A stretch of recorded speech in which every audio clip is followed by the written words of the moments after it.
I'm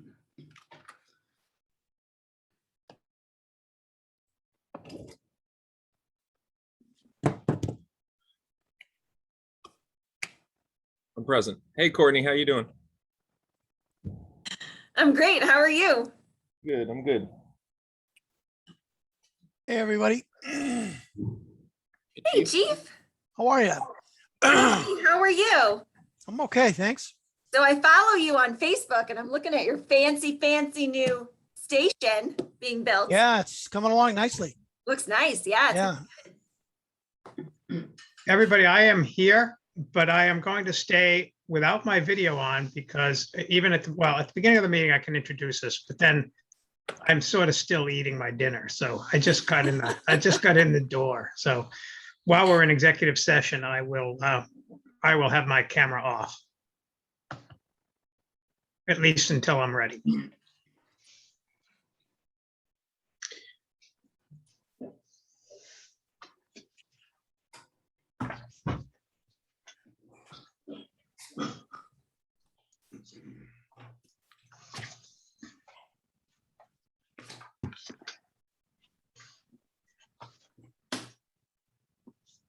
Hey, Greg, are you from Virginia? Yes, I am since I was 2. was You down there this seem weekend. hesitant to answer that, Greg. I was there this weekend. What part of Virginia? I was in Chester, I don't know. Where's that? Richmond. Oh, okay. You know what's weird is Virginia is not that big, but it's big enough where I grew up in Yorktown and that was like 45 minutes from Richmond, and that was like a whole new world because it was. Yeah. We went to a wedding down there, a nice wedding. Oh, good. Was the weather good? This time of year, it's kind of cool. Weather? Yeah, it wasn't hot. The weather was fantastic. Whether or not. Actually, the wedding was a Sunday night wedding. It was hot. It is 6:30, so we will officially open the selectmen's meeting, but we will be entering into executive session in order to discuss strategy with respect to litigation where an open meeting may have a detrimental effect on the litigating position of the town. And it regards the MCAD complaint of Koskoff versus Maynard. And in order to enter into executive session, I'll ask for a roll call vote. Justine, Yes. Chris, Yes. Jeff, Yes. Armand, Yes. and I am a yes as well. So Greg, if you can get us to the right room, and is everybody online going with us? There we go. Join. Did you guys see it? Okay.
sudden breathing problems. Tell your doctor if you have a heart condition or high blood pressure before taking it. Do not take Trelegy more than prescribed. Trelegy may increase your risk of thrush, pneumonia, and osteoporosis. Call your doctor if worsened breathing, chest pain, mouth or tongue swelling, problems urinating.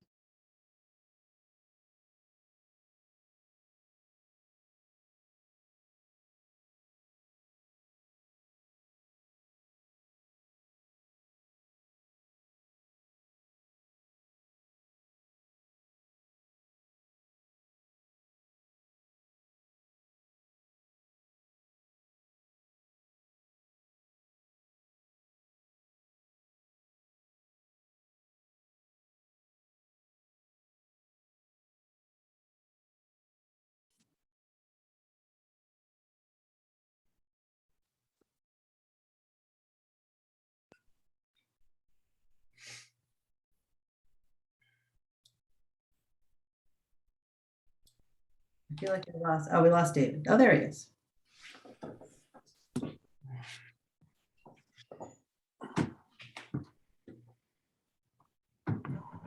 We will get started in 1 minute.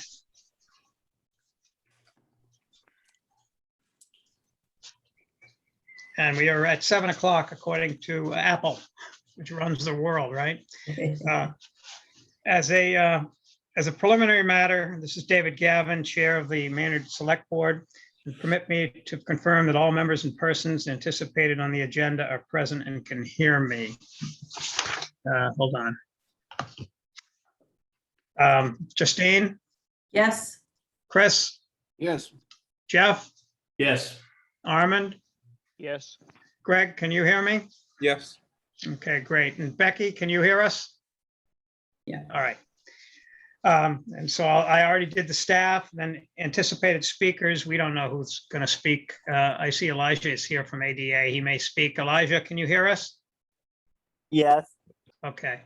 And Joanna is here. And I think if you're going to speak, can you hear us? Just in case you need to speak. You're there, okay? Yes. Okay, great. All right. Good evening. This open meeting of the Select Board is being conducted via Zoom. Everybody will be participating remotely, and we will allow for the public to provide comment as well. The board would like to hear public comments, and if there is further action that is required by the board, I will add the matter as appropriate to a forthcoming agenda. Depending upon the comment, the board may, if we're able, within the confines of the open meeting law, respond with information as opposed to needing to deliberate on any matter brought up during public concerns. Please note that while an option for remote attendance and/or participation is being provided as a courtesy to the public, the meeting will not be suspended or terminated if technological problems interrupt the virtual broadcast unless it's otherwise required by law. The agenda posted on the town's website identifies how the public may join. Please note that we are recording this meeting and that some attendees are participating by video conference. I would also like to ask, is there anybody online that is planning on taping this meeting, videotaping? It's permitted. We just need to know that if you are doing it. Is there anyone that plans on taping it? Seeing none, we'll move on. Accordingly, be aware that other people may be able to see you, and take care not to screen share your computer. And remember that anything that you show or broadcast may be captured by the recording. All of the materials for this meeting, except executive session materials, are available on board docs. And we recommend that members of the public follow along with the agenda as posted on board docs unless I note otherwise. Now turning to the first item on the agenda, before we do so, let me cover some ground rules for effective and clear conduct of our business and to ensure accurate meeting minutes.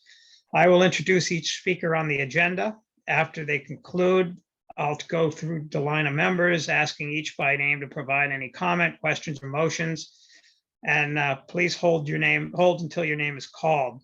Further, please remember to mute your phone or computer, given that we're on Zoom, so we can avoid having a lot of background noise. Please remember to speak clearly and in a way that helps generate accurate minutes. And if there's a response needed to any comment, please wait until I yield the floor to you and again, state your name before speaking. If members wish to engage in colloquy with other members, please do so through me, taking care to identify yourself, unless it's obvious who's speaking, which I think it is. And for items with public comment, and given that we have a public meeting this evening scheduled, after members have spoken, I'll afford the public comment as follows. I will first ask members of the public who wish to speak to identify their names and addresses. And once we have a list of the people who want to speak, we'll call on each by name and afford 3 minutes for any comments. And public comment will be accepted in person here on Zoom. That is it for the introductory commentary, and we will move on to the first item on the agenda, which is public comments. Is there anybody who has public comments this evening? Just, you can either unmute yourself or raise your hand electronically, and I will recognize you. I don't see anybody, so we will move on. We have 2 sets of minutes to approve, or 1 set of minutes, regular meeting minutes to approve tonight, and then 1 set of executive session meeting minutes to approve on an item that has, I guess, gone final and become public to release those minutes. So do I have a motion? Move to accept and approve the meeting minutes of September 21st, 2021 as shown, authorizing use of digital signatures if approved. Second. Any further discussion on those? Roll call vote required. Chris? Yes. Jeff? Yes. Justine? Yes. Armand? Yes. And I am a yes as well. We now have the meeting minutes, the executive session minutes of September the 8th, 2021. Move to approve and release the executive session minutes of September 8th, 2021 as shown. Second. Any further discussion or comments? Roll call vote. Chris? Yes. Jeff? Yes. Justine? Yes. Armand? Yes. I am a yes as well. Item number 5, correspondence. There are A through F. Is there a motion to approve and to approve the correspondence, accept the correspondence, I should say? Go ahead. I'll move to accept correspondences A through F as shown. Second. Any questions or comments on any of the correspondence we received? Yeah, I got a question regarding to F, the letter from the Council on Aging. Is that something that we need to take action on because it says recommending that the board develop an RFP? Is that something that we have to? They're recommending. I know. They're recommending. So that's what I'm asking. Do we need to take action on it, or is that? Well, I think what we need to do is to, from my personal perspective, is to recognize that it has come into us, which we are doing by accepting the correspondence. And then as a board, we need to start the conversation. And one of the first things we need to do is to make sure that these requests, especially if it's a capital request, and this one's a little bit different, but the requests for capital items get on the capital planning process, and we begin that discussion and go through the process, so that we're not just juggling things without a plan. And the capital planning process allows us to have a plan. This one is a little bit different, I think, in that it's a request for us to consider an opportunity for leasing. So I think in that issue, we perhaps want to consider having a discussion about, in the future, putting an item on the agenda about how we go about planning for that. But again, it's not going to be a quick hit. It's going to be a discussion about how to go about planning on it. Okay, thank you. Any other thoughts? I thought, I'm sorry, go ahead, Jeff. I see Amy Lovelace is on the line, but I thought she was going to return at some point. She gave us over the summer a brief update, but it seemed like it was abridged while more information was coming, and we were going to have more information at an upcoming meeting. At least that's my recollection from, I forget if it was June or July, sometime around then. So I don't know if we're still planning on having an update on those activities at some point. Well, we certainly are planning on bringing in each of our departments. Among them would be the Council on Aging to come in and speak to us in a brief matter. So that would probably be the appropriate time to allow them to come in and talk about what their future desires and plans are for us. Yeah, but I think this correspondence kind of leads into that because they obviously they had a meeting and this is what came out of their own board meeting. So basically, to Jeff's point, I think this is part of what, Amy was going to talk about to begin with. That's sort of what I was trying to, I guess I fumbled through it, but that was sort of my That's point. That right.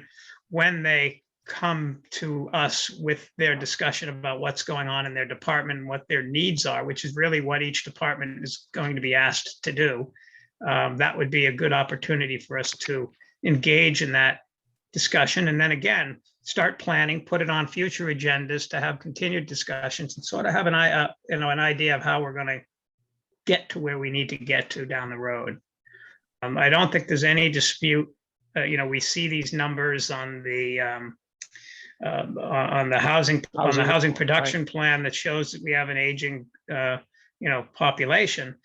And so we're not only now, but in the future, we're going to need to consider about how we address, making sure that our seniors are properly, recognized and cared for and have a place to get their services that they're entitled to and need in many situations. So not it's to clearly further- an issue of importance. Yeah, not to further the discussion, but I think the leasing aspect of it is probably a temporary thing until maybe further down the road, we're thinking about something more permanent. That's all part of the discussion as we Correct. go into the planning session. Right. Mr. Chair, can I add something? Yeah, sure. So mostly Becky has been coordinating the scheduling for those presentations to the board, both departments and committees and whatnot. For departments, it's gonna also, I would like to also present their FY23 or an overview, sort of like touching on some parts of their FY23 budget request.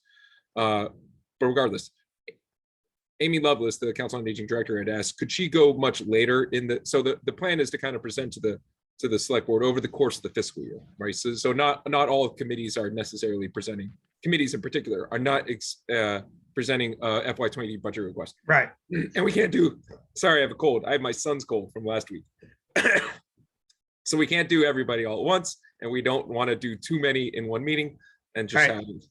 So Amy said, can she go much later in the fiscal year because the Council on Aging itself, its operations are relatively slow. They are greatly kind of scaled back how much programming they do.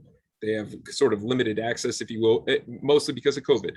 So she said, there's not much to report at the time, but what I'm hearing now from the board is that you would like it sooner than later. Like you would. But I would fall in with whatever Amy's desire is. If she wants to go later, then that's fine by me. There's two kind of things at play here. There's the issue that we heard from Amy about the need for senior center and the letter here, and then there's a second kind of purpose, which is beyond the budgetary and the capital for each of these groups, where we want to hear about the issues that are coming up, what we can do to help connect and communicate. So that second is one of the main drivers of the reasons, and there is no need to wait for that one. But if we want to kind of combine those two things, then I'm more than happy to let Amy come a little bit later if that's her preference, in line. Okay. So if it comes and we have two separate meetings from Amy, each of which is a bit shorter on those two subjects, that's fine as well. I can work with Amy. I think I'm picking up what you guys are trying to get to, because you want to be able to address something if it is going to be an FY23 request, whether it be operating or capital. And you obviously you have to have that in mind as you consider my budget submissions that kind of deal with both. So I understand. And while you brought that up, operating versus capital, which I think with the capital planning committee, we're getting in place a better, kind of transparency and structure around the capital, but I'm not sure that we quite have that yet for operating requests. And just to kind of show that there is what the process looks like for balancing the multiple needs of the town with a very limited budget. So I think that is something that we can work on. I don't have a particular answer right now, but there's a certain frustration for not seeing how that process works that I think we could help alleviate. For the operating part of it? For operational requests which come in through the departments or in other spots. That would go to us and the finance committee really for evaluation and discussion, more so than capital planning in a traditional sense. Agreed, but there's no Right, with the capital planning, at least we have the capital planning list, so there's kind of almost an order and prioritization to it. I don't know that we put out anything quite as clean on the operational side. I'm not No, sure we that haven't. it We would not haven't. be appropriate to do the exact same thing, but I'm identifying a need without a solution. So it would be nice if there was a way to sort of show what that process looks like. That's a little bit more rigorous than just the open discussion and who's fighting for priorities. Justine, did you have something to say? No, I kind of agree. I was gonna say, I feel like I'm sorry. I think that the need for a senior center would not fall under operation at all, operating budget. It would have to be a capital, even if we leased. I feel like it's a larger expense that would have to fall under capital. It would not be an operating expense regardless, but. I agree. I'm also talking to some of the things like road and sidewalk paving, which is also in correspondence from the letter from the ADA Commission. So and I brought it up just because both David and Greg mentioned operational versus capital as well. Yeah, and I know I was going to say that as far as the ADA Commission letter, which I agree and understand as well. I know for a few years, the previous DPW director was able to, they were good years of free cash, right? So they were able to put a fair amount of free cash. And I know that the sidewalks, just the sidewalks for Summer Street and 117 that we did a few years ago, just those routes were about $600,000. And I think that took at least 2 or 3 years to get the money together in order to do that. So I did want to point that out. I definitely think it's something that the capital, and I agree with David as far as these letters definitely should go to the capital committee as well, if we could forward them to as well, so it can get on their agenda, their radar of needs as well. Got it. Chris or Armand, any thoughts? Nope. Nope. No. Okay. There was a motion and a second, was there? Or Getting we her? need? Yeah, there was a second, yeah. Wait a second.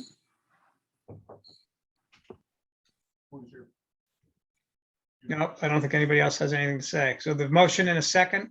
Jeff, do you have that in the minutes? I'm not capturing these minutes. I captured the executive session. Oh, I'm sorry. No worries.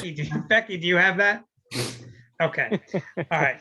So, sorry, Jeff, giving you more assignments. Yeah, Mr. Chair, though, there may have been a public attendee that wanted to comment. Yeah, I Oh, is thought that I right? heard, Someone. I thought I yeah. heard sound, but I didn't hear and see any. Is there anybody from the public that wants to comment? I think it's just background noise. Julie Sutton. Oh, no, sorry. All right. Julie, give us your name and well, we know your name, assuming you're Julie, give us Yes, I your am name and Julie. your home address. Yeah, I am Julie Sutton, 37 Douglas Ave. Welcome. And hi, thank you. And I was just speaking in support of the ADA Commission's request for public funding and helping remove barriers to accessibility. And specifically Douglas Ave and Powder Mill Road, that crosswalk that I know that is in the correspondence, or Elijah had sent some information about that. I have a 3-year-old son who is in a wheelchair, and he uses that for community mobility. And that crosswalk is inaccessible. It doesn't have curb cuts, and it makes it impossible and unsafe for us when we're crossing the road to try to get downtown. So I just wanted to put that on everyone's radar, and that it is directly affecting our family, and would just appreciate any support in getting that fixed, using any funding as possible. Thank you. Thank you. Julie, can you say again which crosswalk is that? I just want to make sure I got it. Okay, it's the crosswalk at Douglas Ave and Powder Mill. So it's at the end of Douglas Ave. It's next to a Jiffy Lube. And Oh, yeah, okay. on one side, it is a completely broken part of the sidewalk. And then across is just a regular curb. So when we're crossing, we have to hope that cars slow down and let us pop up onto the sidewalk, or we just have to go on the road, kind of diagonal to a driveway to get up onto the sidewalk. Are those the photographs that we see in our packet that Elijah submitted, are those photographs of that particular location? Yes, I they believe it is, are. yeah. They are? Okay, thank you.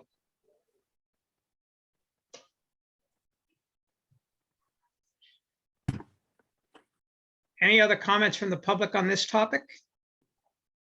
Does Elijah have his hand up? Yeah, Elijah? Just another comment about that intersection in particular. That whole area was repaved and that crosswalk was moved sometime between 2014 and 2018. And when the contractor moved it, they should have either not put it there or put curb cuts. Either way, it being there is against the ADA because it was put in that location after the ADA was rectified.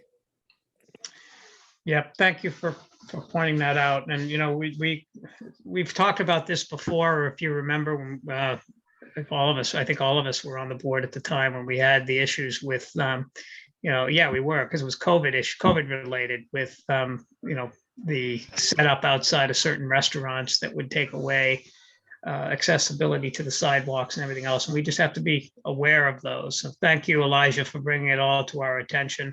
And I know Greg will have discussions with Justin and we'll, you know, we'll do what we can.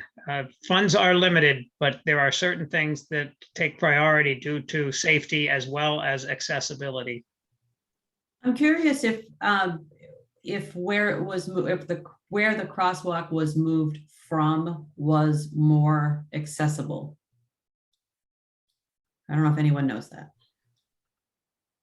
Elijah, go right ahead, unless your hand was raised from your prior. No, it was technically more accessible. However, it was still illegal because it actually ran into a driveway. Okay, yep.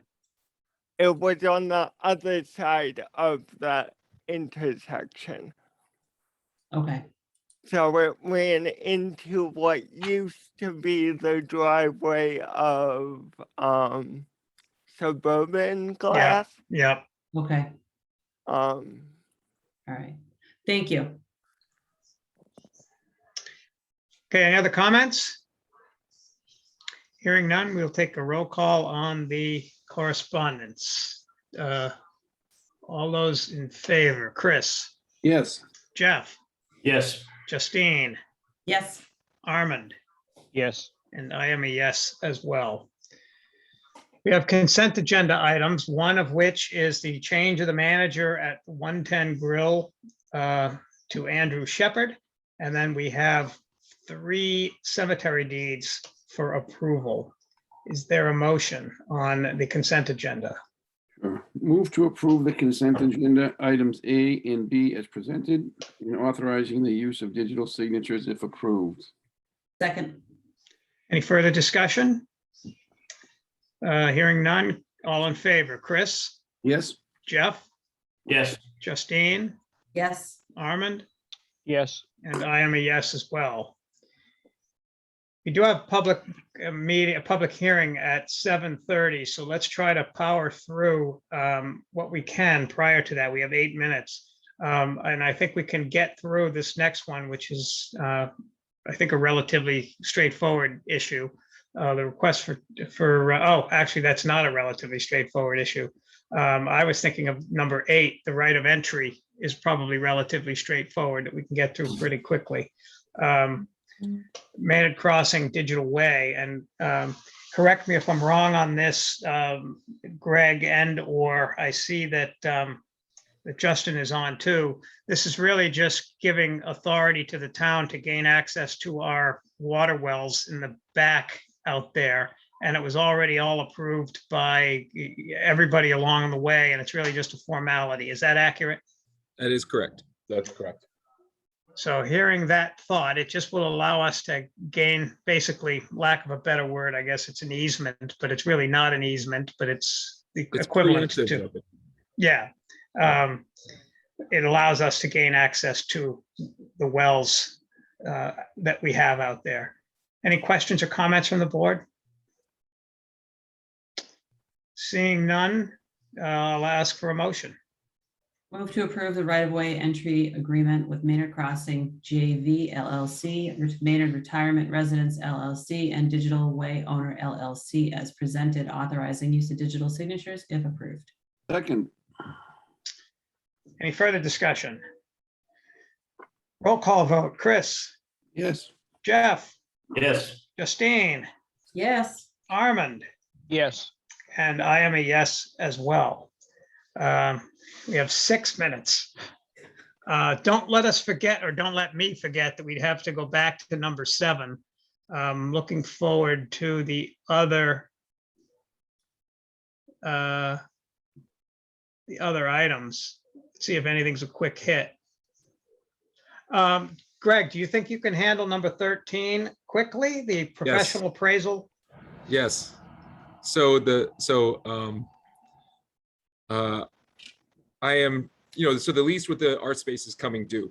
And to sort of consider that lease and what the town through the select board wants to do with that property, whether to maintain the lease, look for a new partner to lease with, dispose of the property, what have you.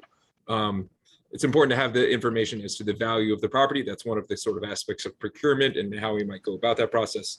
To that end, an appraisal of the property would be appropriate. Appraisal of the property would be appropriate, but we don't have the funds for that because it wasn't budgeted ahead of time. So I'm requesting the board's approval of my request to the board and to the finance committee for the use of reserve funds. So the reserve fund, which for the public's knowledge, we started the fiscal year with $250,000. I'm asking for $6,500, which was the quote provided to me by a reputable source who the town has used before for other appraisal purposes. $6,500. Any questions from the board? Will the appraisal include an assessment of needed repairs for the building, whether it's the roof or the boilers or other major issues? Probably not to that level of detail. Like I don't think it's going to give. It's not a facilities assessment, so that's an important distinction. So it will say potentially the conditions of the property, if you will, including the building, but it's not going to get into sort of repair costs, if you will. It's kind of like when you an appraisal of a house, which is different from an assessment. I just want to point that out. So like an assessment is for tax purposes and the value of the house, and the property. But an appraisal is more like fair market value. So it's a little more detailed than assessment, but it's not going to say that pipe is broken and it's going to cost this much to replace.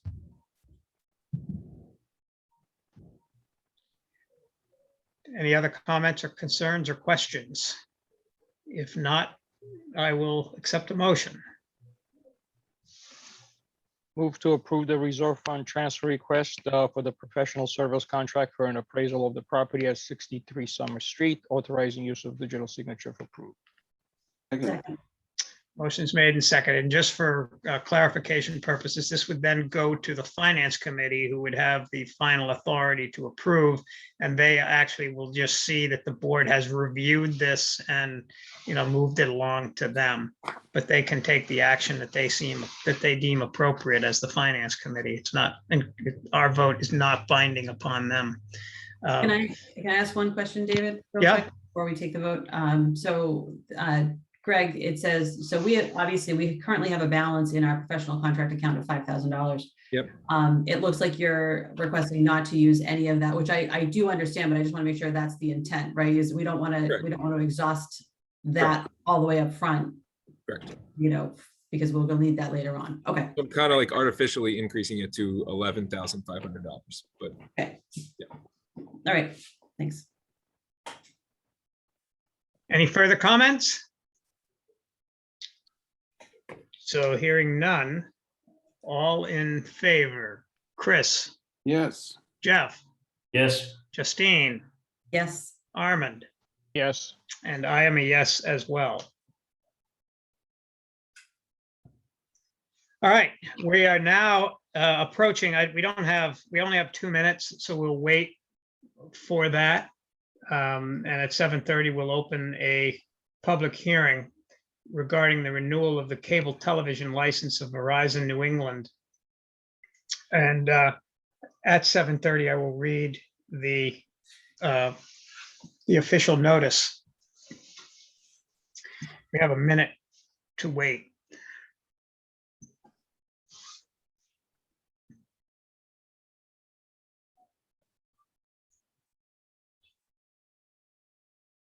Do we have, is the representative on or the attorney on? I don't see anybody. Is there a representative from Verizon with us? No, it should be Bill Solomon, Attorney Sullivan. And you're right, I don't see his name on here. Well, we can still conduct the public hearing, but I don't, you're right, I don't see. Yeah. I apologize for that confusion. I do not see Attorney Sullivan. I would still recommend conducting the public hearing to collect comments. Well, it's been posted, so we would at least have to Yeah. open the public hearing. We could, if the board desires, if somebody's coming on now, if the board desires, we could suspend the public hearing until our next meeting at a date and time certain, if that's what we choose to do. But I guess the question would be, what would be the implications of that? Are we up against a wall relative to negotiations or Yeah, whatever? that's- I but- can't, unfortunately, I can't, I'm not sure off the top of my Okay. head. I don't know. Well, it is 7:30, so that the select board as the cable television licensing issuing authority for the town of Maynard. This was the public announcement of this hearing. The select board as the cable television licensing issuing authority for the town of Maynard will hold a public hearing via Zoom meeting online and telephone platform on Tuesday, October 5th, 2021 at 7:30 PM pursuant to 207 CMR 3.05 and 47 USC section 546H, section 626H of the Cable Act, and any applicable cable television renewal license, laws, regulations, or requirements regarding the renewal of cable television license of Verizon New England, Inc., also known as Verizon.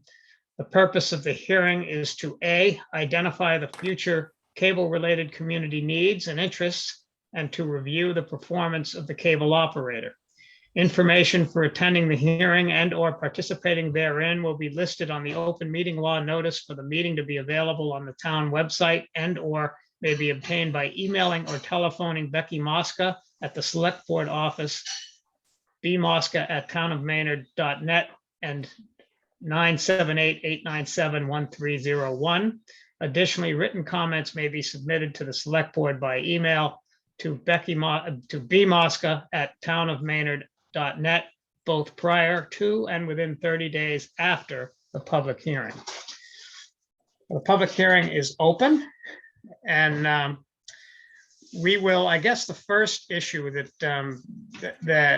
I'll bring up, if the attorney's not on, but anyway, the first issue that I'll bring up that has been discussed, that I've heard from the community, is concern about PEG access money, the availability of it, and is there a way that we can encourage to get more PEG access from our two cable providers here in town?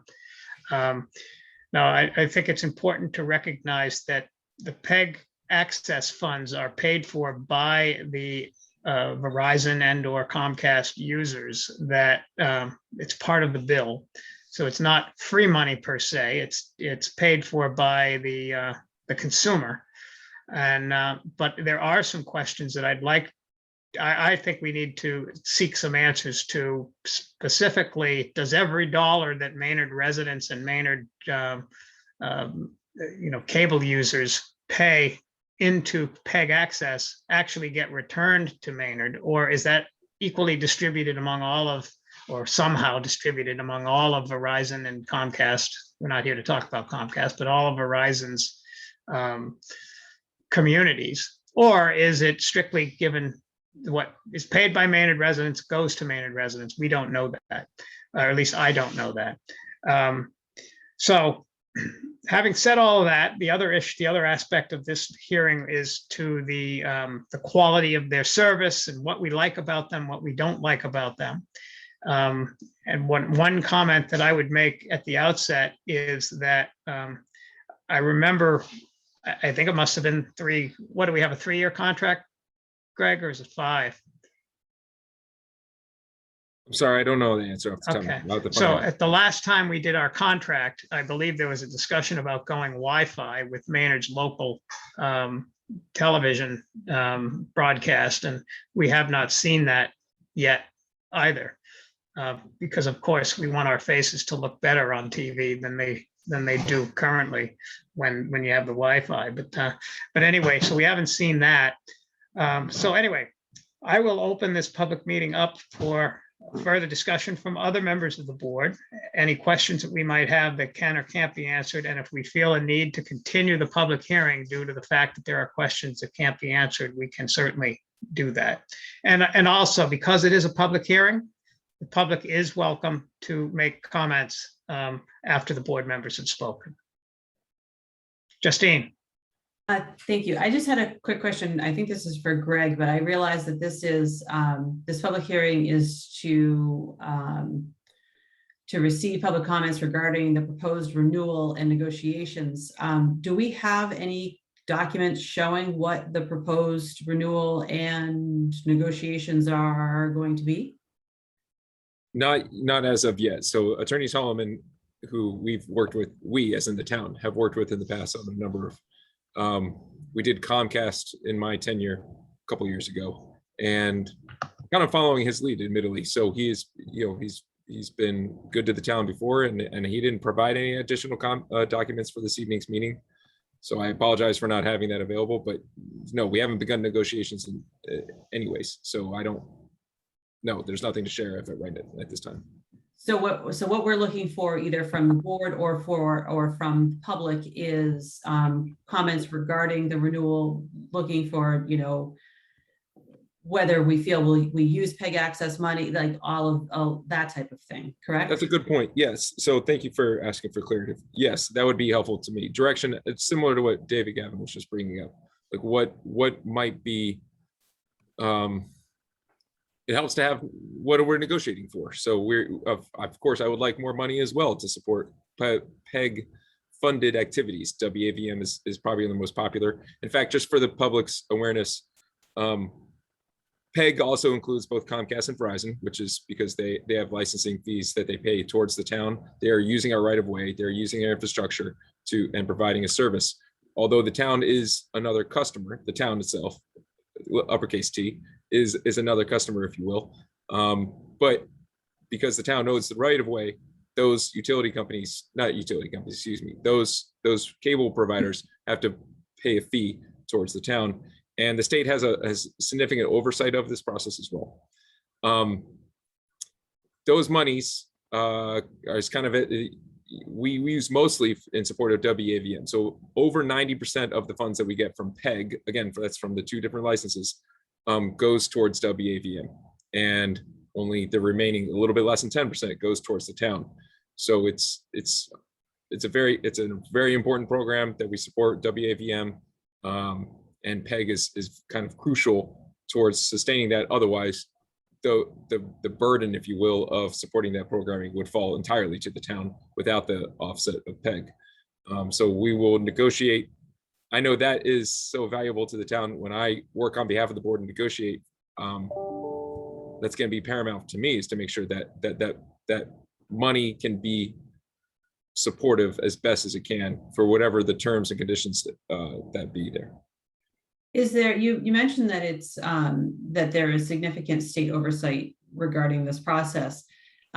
Is there a cap as far as negotiating? Can we ask for a larger percentage, or is there only a certain percentage that they will give based on the users, right? Because I don't know. That's a good question.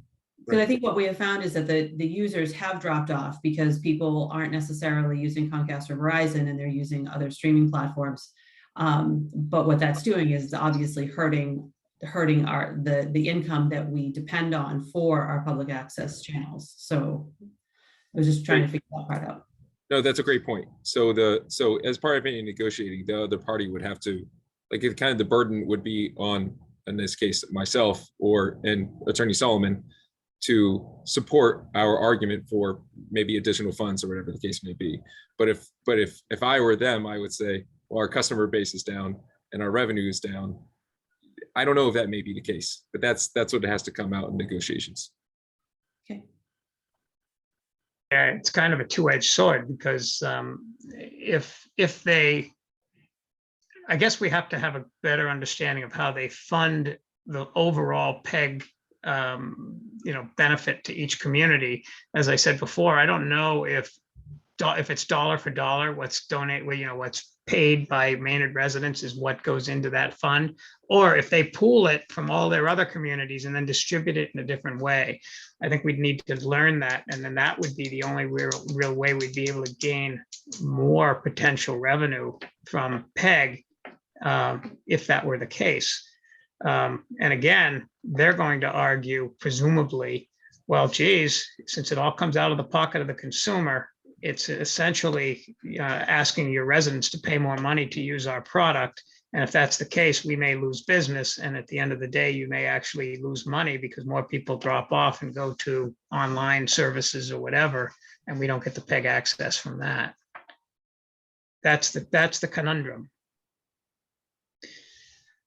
Yeah, but there's no reason to your point to not bring up all those. Oh, no, during negotiations? Yeah, exactly. Oh, absolutely. Yeah. Those are our negotiation points. I would think that, we have a strong educational desire. Absolutely. For WAVM to continue to operate, and the large portion, as Greg said, of the operational costs of WAVM comes through, or a large portion of, maybe not the large portion, but a large portion of comes through the PEG access money that we get through our Verizon contract and our Comcast. But again, we're not here to talk about Comcast.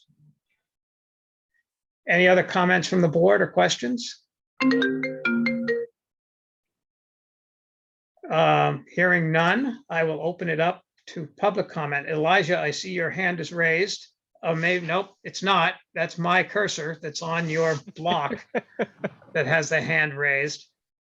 Does anybody in the audience have any comments or questions or concerns or thoughts about what we might want to consider moving forward relative to our negotiations with Comcast? Verizon. I mean, with Verizon, I'm sorry. Daniel Friedman, I see your hand is raised. Hello, I'm Daniel Friedman, 120 Parker Street, and I'm one of the students in charge at WAVM. And I would just like to comment on one of the services we provide for the community through the public access channel, and that is through the community bulletin board, where community members can submit items for us to display over the channel. And today at the studio, we added a for hire ad for the high school. So it's constantly being updated, and we're constantly adding new information to help the community and provide just one more service so that people can get their news out there, or we can get our school and community news out there. Thank you. Thank you. Lydia.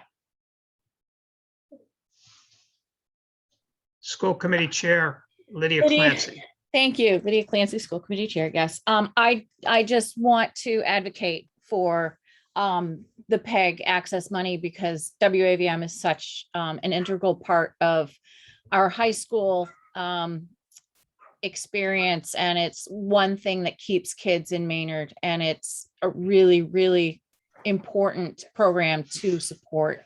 So I would really encourage you to advocate for PEG funds to the best of your ability. That's all.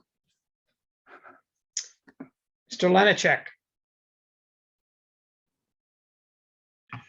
Thank you, Mr. Gavin. John Lenacek, 22 Lincoln Street in Maynard. Just wanted to come in briefly and appreciate and support the board's approach on the question of PEG funding. My elder son, Harry's a 10th grader at the high school, loves WAVM, loves the communications program. I know the PEG funding goes to a large extent to each of them. It's a highlight of his high school career thus far, and hopefully will continue to be one. So again, just underscoring my support and my appreciation. Thank you. Thank you. Charlie Stearns. Charlie Stearns, 17 Woodridge Road. I'm also one of the student leaders of WVM.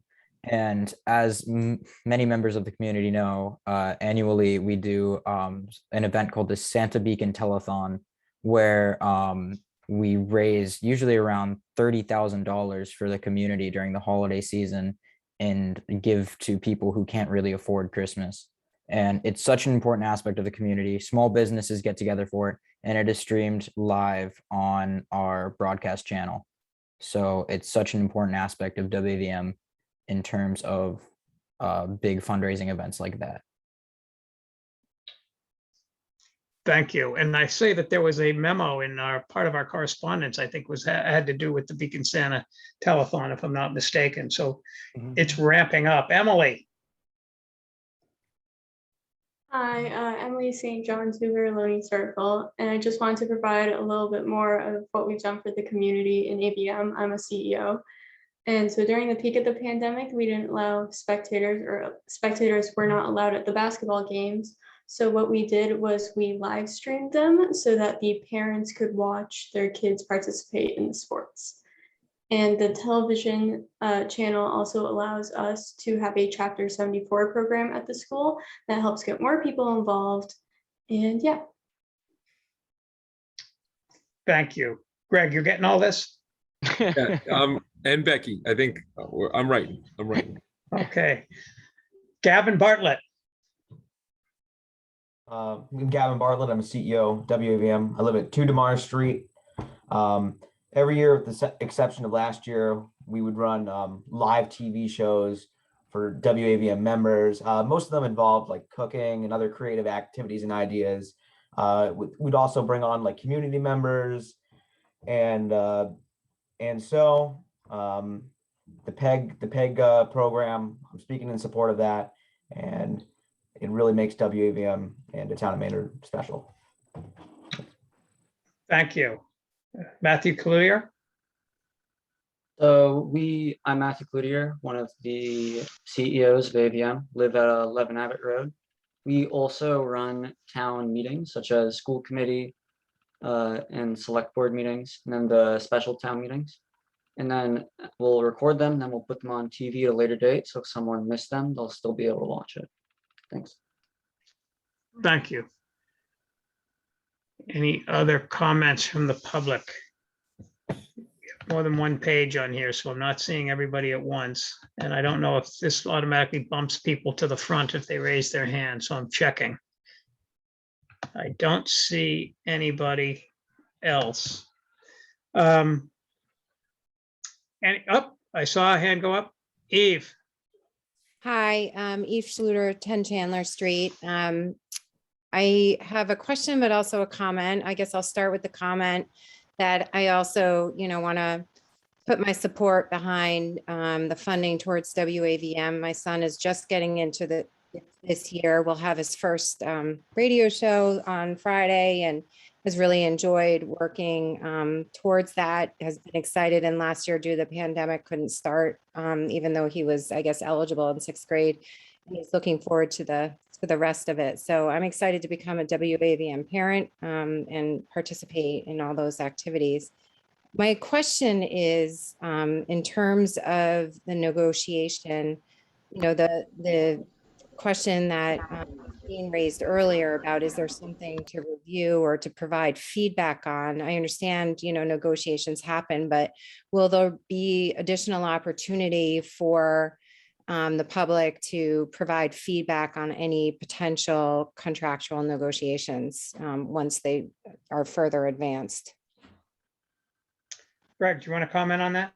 Well, yes. So any contract above a certain amount, it has to be ratified by the select board and public anyways.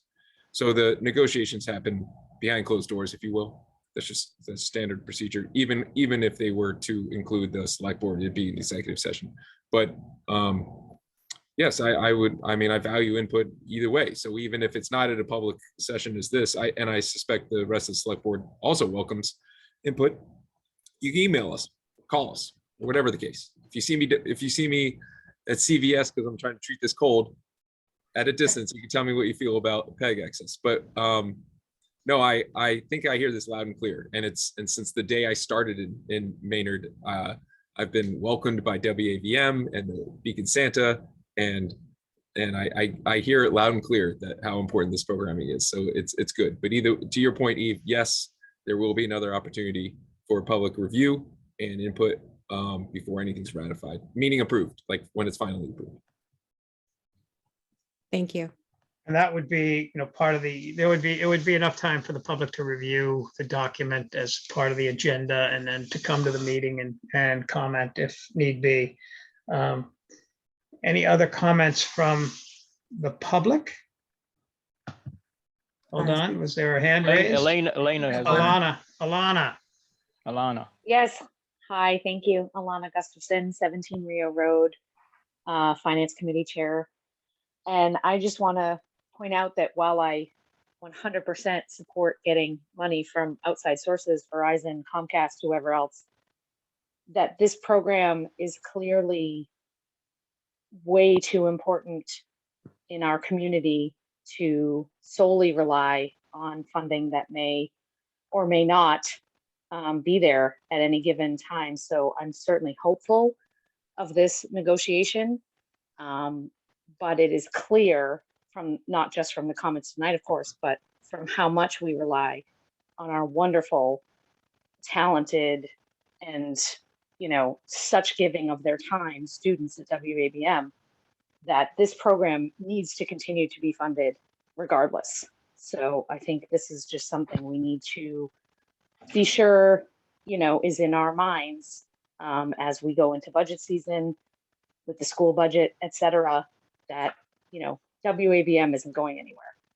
So just want to put that out there. Thank you. Excellent comment.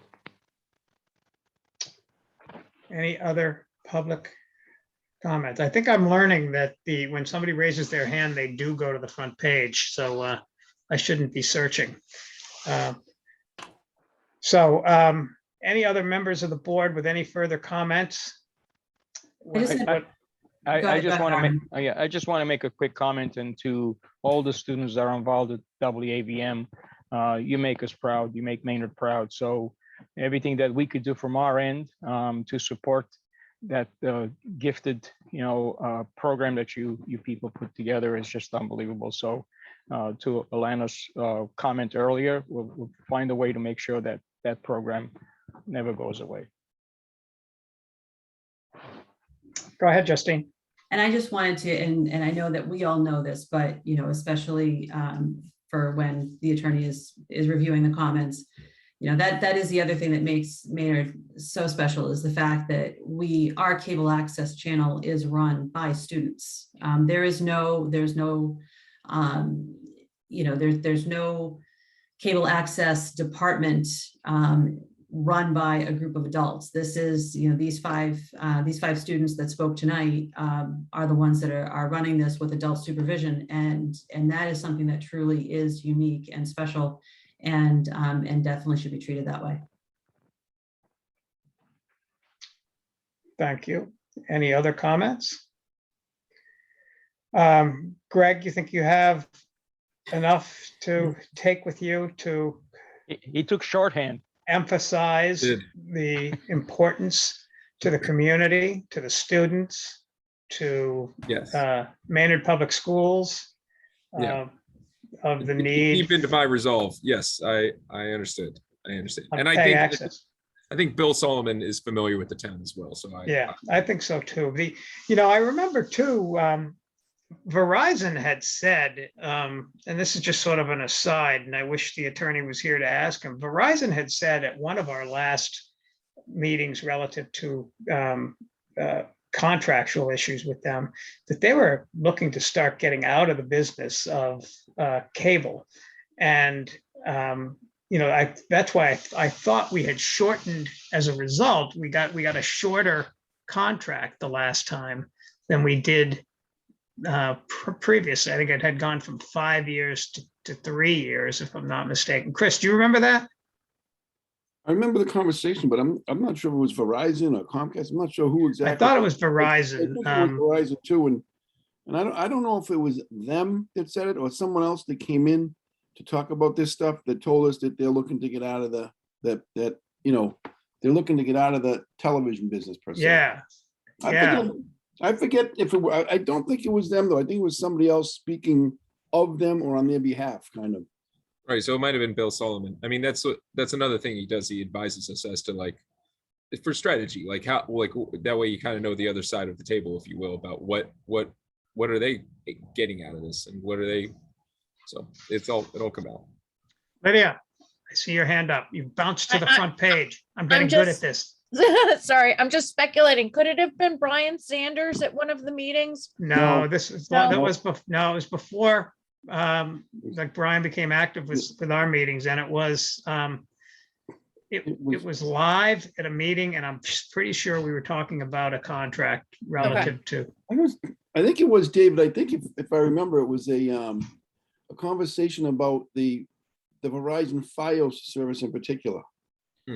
And internet and everything else. Yeah. They definitely were saying, well, we'll be out of that business by the time you have to have another contract. That's what I thought I remembered, and they were talking about, it might have had to do with leasing property on the cell tower and things like that, because we had a different agreement up there or something, because we were, I forget the context of it. But they're here again. Yep. And I guess that's a good thing. Yeah. All right, so we've gotten some good stuff, good feedback. Thank you to the students. Thank you to the residents who participated. Appreciate your comments. We certainly take them. And Greg, when he's negotiating, will, I'm sure, bring those sentiments with him. Yep.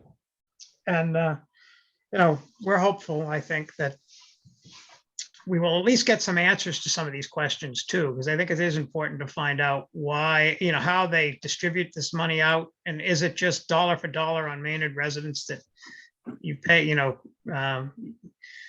Verizon users pay a certain fee, and is that it for what we get? I don't know. I don't know how that all works. So with that, I guess we can close the public hearing. If there's no other comments, is there a motion to do so? Motion to close the public hearing, please. Second? Okay, roll call vote. Justine, Yes. Jeff, Yes. Armand, Yes. and Chris? Yes. I am a yes as well. Public hearing has been closed. Thank you, everybody, for your participation, and especially the students.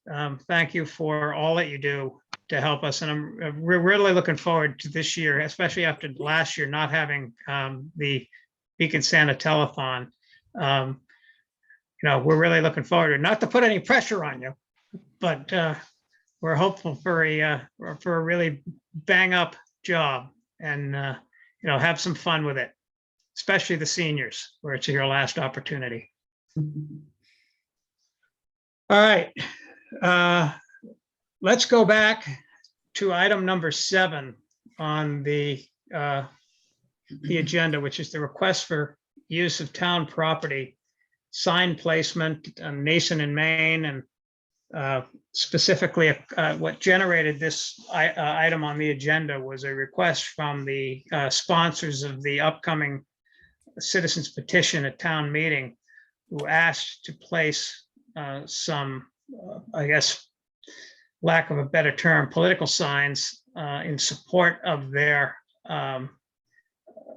article on public property. And we realized that we don't have necessarily a real policy relative to signage on public property, especially political in nature. And so that's why we wanted to have a conversation about that. Subsequent to that, just today, I think we got notice from the Sesquicentennial organization that they wanted to do something very simple, actually, and in thanking the residents of Maynard through a public sign that would be placed on presumably Memorial Park, just to say thank you, Maynard residents from the committee. So all of this brought the attention to the need for us to at least have a conversation first off on whether or not we want to give approval for sign placement in the upcoming weeks for the political issue. And then secondly, if we want to talk about devising a policy that would address signage on public property put up by private residents. So Greg, do you have anything to add, comments to make, thoughts? And then we'll turn it over to the boards for other thoughts. Yeah, so thank you, Mr. Chair. So regarding the concept of political sign, I think to your point, it is political in that it is a the citizen petitions is considered political, so it's not, just not to be confused with what you would see on like news as someone with a D or an R at their end of their name. It's not that sort of politics, but it's a sort of like a political move, a political action, if you will. They're trying to provoke action by the town on their own, the citizens petition, if you will. And it's not something I would advise either. To your point, Mr. Chair, is that I think it's hard to draw a line for the board and for anybody to decide what signs are appropriate, what signs aren't appropriate. But I would think political signs are a slippery slope, if you will, when you start to determine who you're going to allow and who you're not going to allow. And so I do want to emphasize, Greg, on my comments that I am not suggesting that a political rally of any sort where people are physically holding signs at a public location is permissible. I think that is permissible. That's the right of people to assemble and whatever. So, but they're holding signs. They're not permanently placing them even overnight in the ground. And I think I think that there's a significant difference there when you are placing. So you could call it an installation of the sign. You could call it a placement of the sign, but but when you are putting something in the ground, if you will, on town property, then that's a separate from your freedom of speech, your right of assembly. Right, exactly. So even like a campaign, if there was an election day with a campaign that wanted to hold a sign on the corner of Nason and Main, I don't see any problem with that. But if somebody were to put up a sign in the ground, put stakes in the ground and leave it there overnight, there's an issue in my eyes. But anyway, that's sort of where this whole discussion came from. I also want to clarify. So Jen Piccarelli was the one who contacted us about the possibility of having the board consider a sign placement. I think it's just in gratitude for the support of the 150th Sesquicentennial Steering Committee.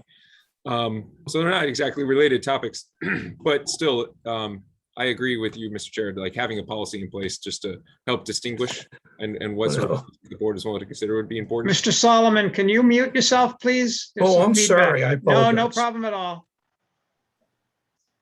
I did it too, Bill. So, all right. And then,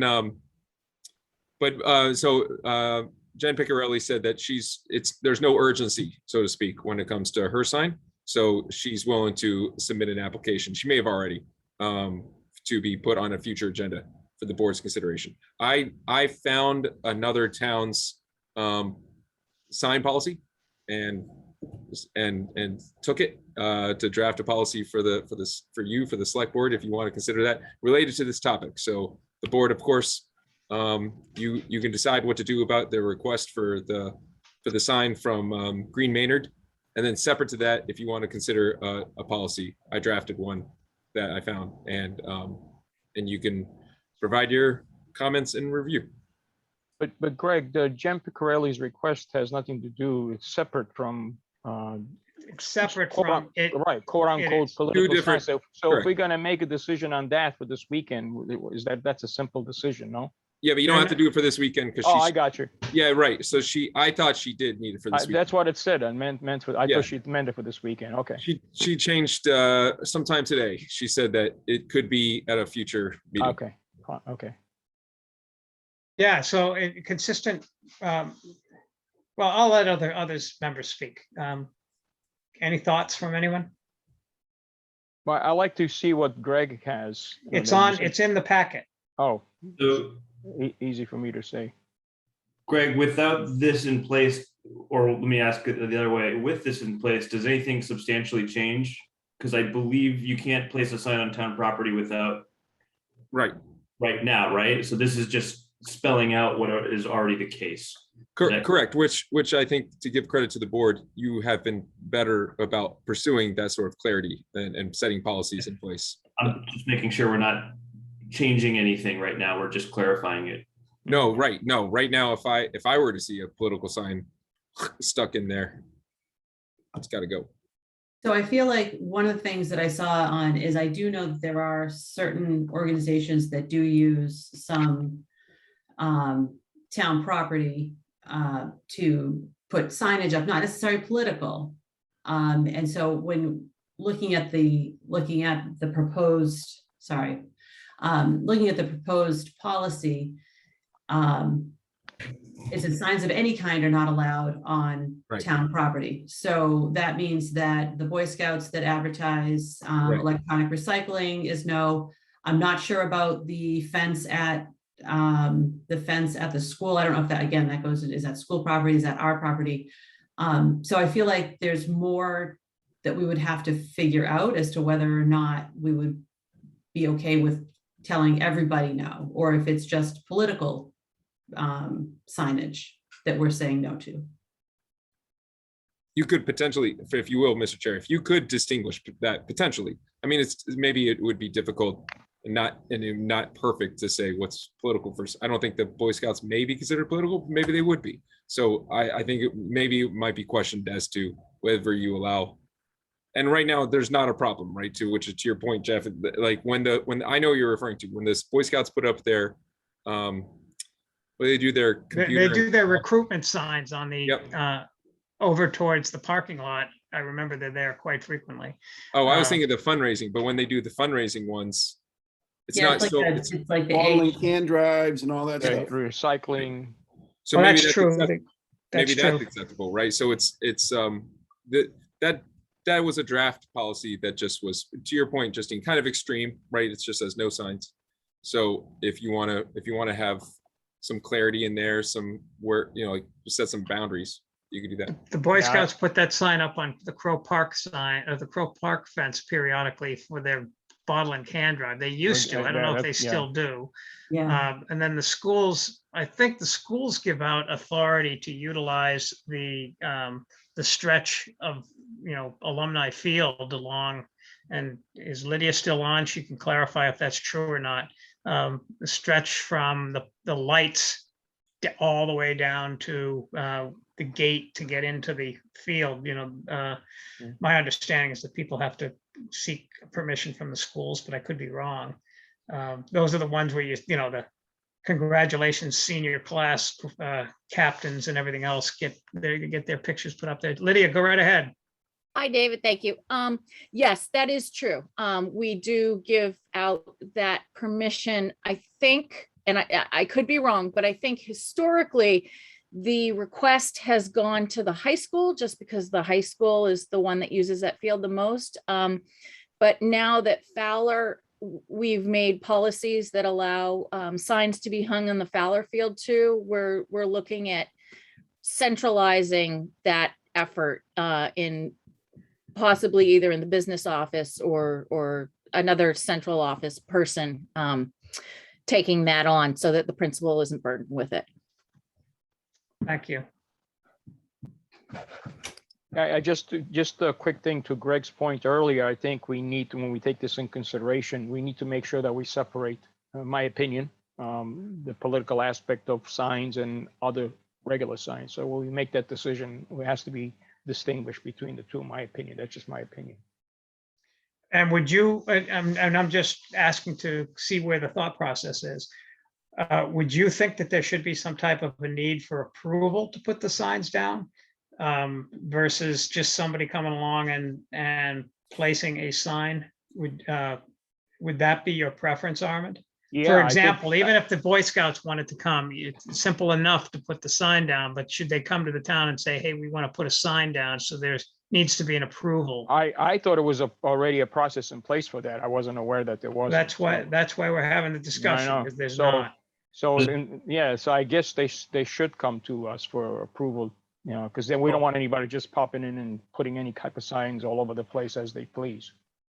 If it's not a problem, though, I don't want to put in an extra onerous restriction. If the Boy Scouts have been doing this just fine, and the one political sign, they came to us already, and we can now say, we've had that discussion and we don't feel comfortable with the political nature of it. So I just don't want to put in, another hoop or some red tape if there's not an active problem to solve. But if we do go through an approval, can we put it to town staff just so we can not have a 2 week around and a presentation to the select board every time the Boy Scouts hold a bottle and can drive?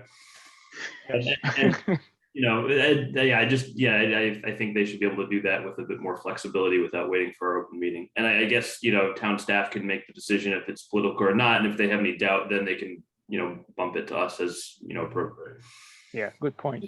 It's just been something that would end up on the consent agenda, really, not necessarily an action item or a agenda item itself. It's usually just a consent agenda item like the cemetery deeds. That's fair. I just don't want to make them wait for a 2 No, I agree. for our meeting to happen. But if it's not controversial and after the fact it lands on our consent agenda, fine by me. Or correspondences or whatever the case may be. So we wouldn't have been voting on this tonight anyway, because we're not going to be voting on a policy the first night it's presented. So if we can work, Greg, to tweak what you've presented, and it maybe even the next time it won't be approved, but at least we'll sort of have a working document that we can get to where we need to get to. But that doesn't answer the question although I think from the comments, we probably have answered the question relative to the request that was made by Green Maynard for the upcoming town meeting, where they had made a request to place a sign on Memorial Park urging people to, and I don't think it was and correct me if I'm wrong, and again, I'm not making this a political comment myself either, but my understanding was that their sign was not going to be come vote at town meeting, but rather come vote for our two articles. Is that true, or do we know that? What the content of the sign was? Yeah, if the sign was a proponent for vote for our vote yes on question 16 or whatever the number is. Or was it just come to town meeting? It says I'm just reading, and this is on board docs. It says, yep.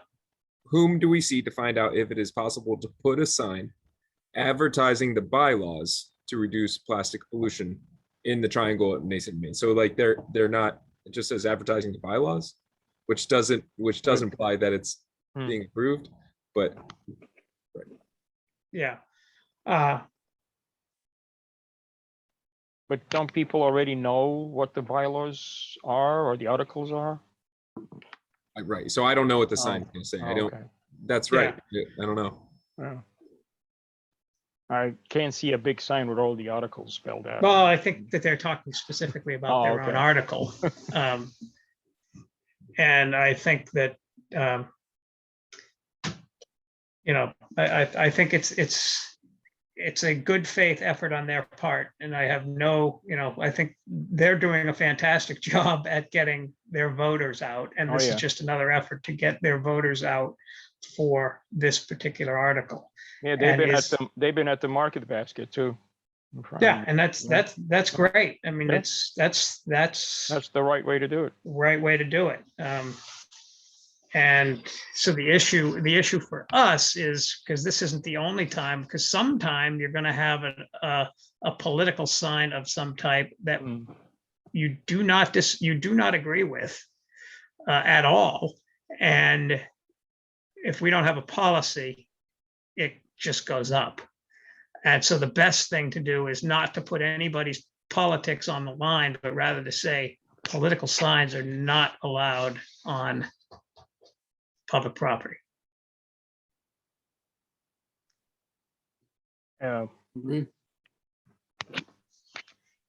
So I think that's what we're aiming towards, and we'll get a draft that works for us. All right. Sound good? So in the meantime, we can't make a decision on the request that they put forward. On their request, Yeah. based on the comments I've Yeah. made, I would say I would not want to Okay. have their sign. just If we wa- I want to just take a wanted to- vote on that, No, I just wanted to We- clarify that. Okay. if we want to take a vote, but I'm only one member. If the majority feels that they should be able to put it, that's fine. But I do not believe they should, because I believe it leads to other problems, which might be resolved very quickly, where it never would happen again. But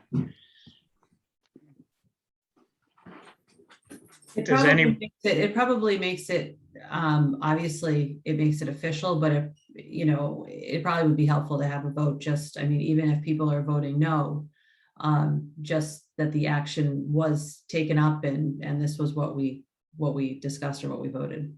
yeah, I mean, just so you know, from my perspective, I would have liked to know what the language was going to be on the sign. So if it wasn't, intended to be political, then, it was just making an awareness, type of thing. That's different than asking you to vote a certain way.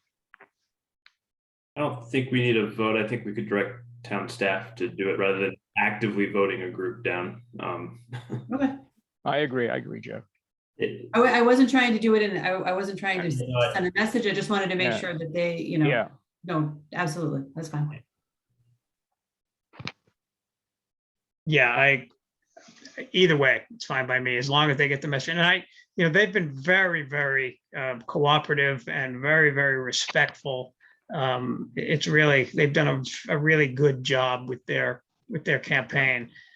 So I don't think that they're going to have a problem with not putting it up, which is, they asked. Other people may not have even asked, so, And they okay, they can also put it on private property, so. they can. Yes, I'm sure they could yes. find somewhere else to put it that, hopefully. they Well, could to do your point, Justine, I mean, that's what they should be doing, is campaigning and looking for people that were willing to put up a sign on their properties. I mean, that'd probably be the right way to do it if they want to.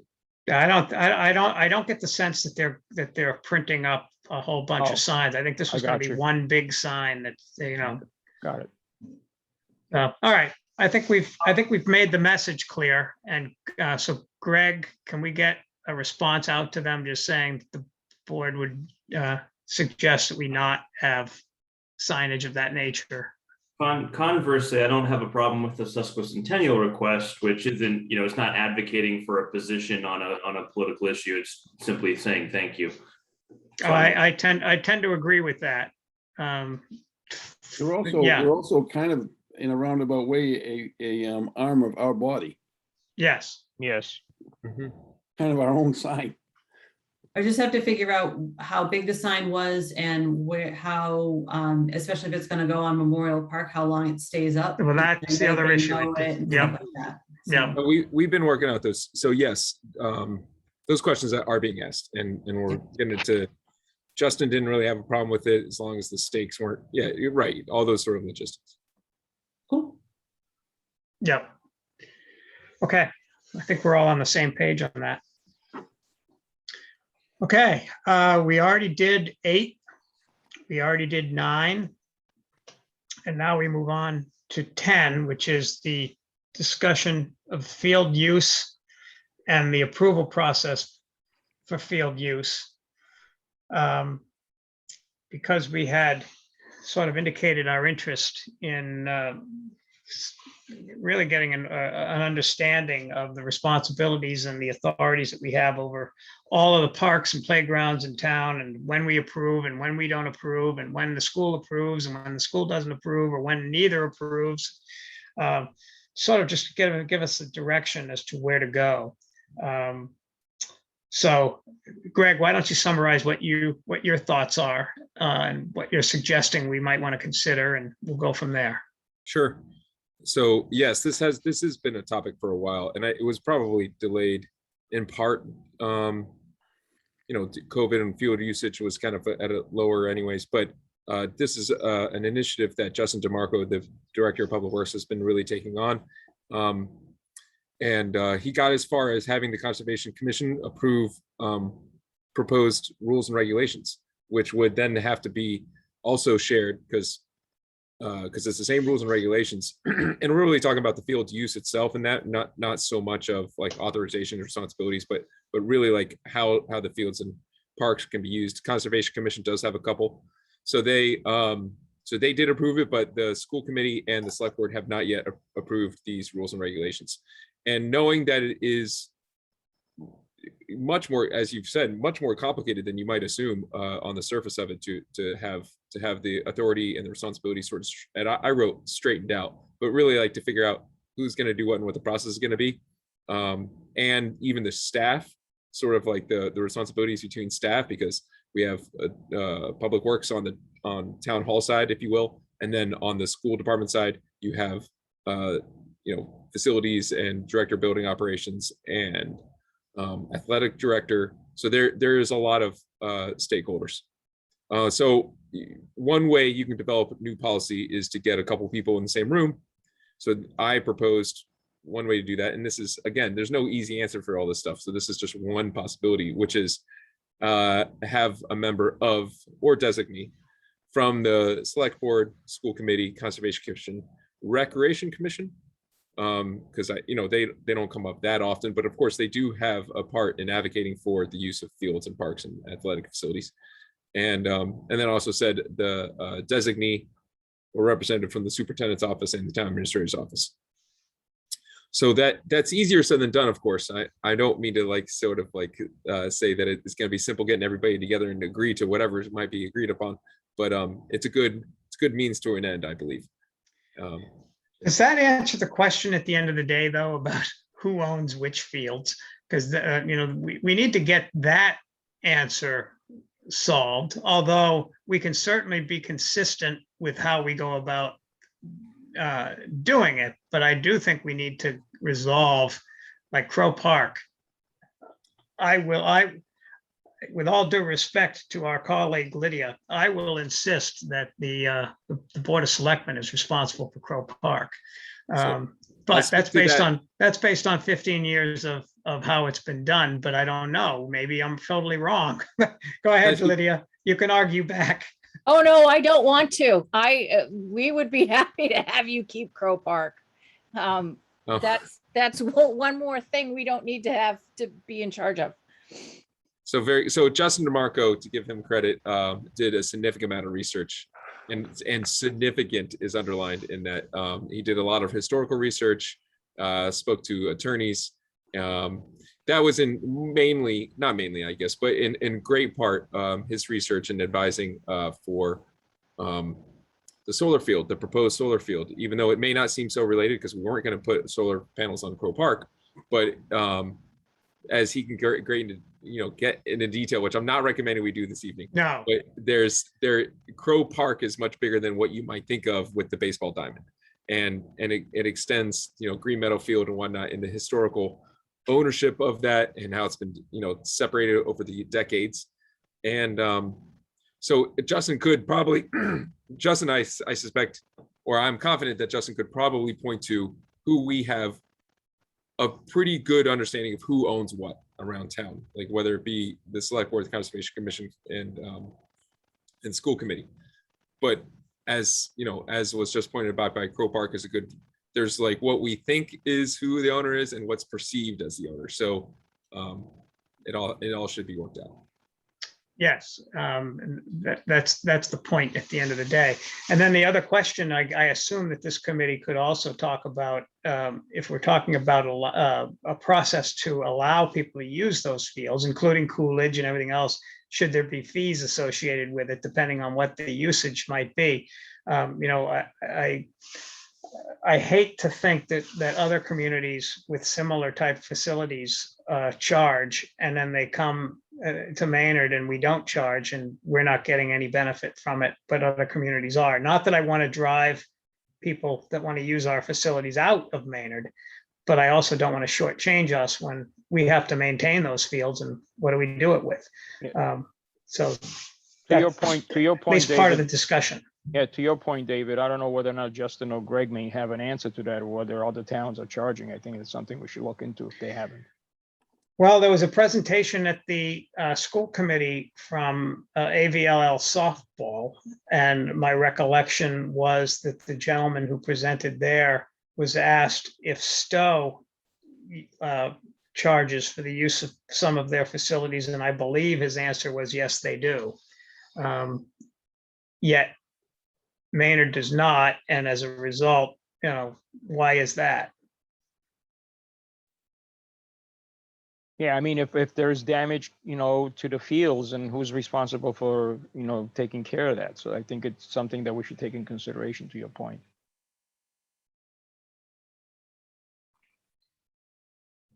Lydia, I don't want to put you on the spot, but did I recall those comments from that gentleman correctly? Yes, you did. It was Jay Rashi. Yeah.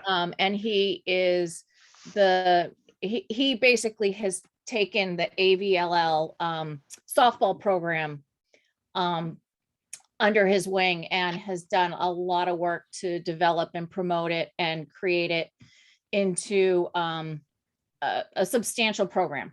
And he, you know, the softball field, I think, and again, we are still trying to gather all of the history around the fields and the fees and who uses what and who's responsible for what.